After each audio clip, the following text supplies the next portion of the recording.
The irregular bones are bones which, from their peculiar form, cannot be grouped as long, short, flat or sesamoid bones.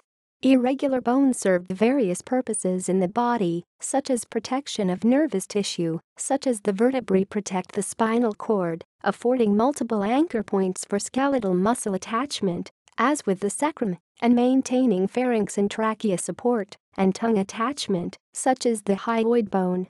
They consist of cancellous tissue enclosed within a thin layer of compact bone. Irregular bones can also be used for joining all parts of the spinal column together. The spine is the place in the human body where the most irregular bones can be found. There are, in all, 33 irregular bones found here. The irregular bones are the vertebrae, sacrum, coccyx, temporal, sphenoid, ethmoid, zygomatic, maxilla, mandible, palatine, inferior nasal concha, and hyoid. Additional images. References. This article incorporates text in the public domain from page 80 of the 20th edition of Gray's Anatomy, 1918.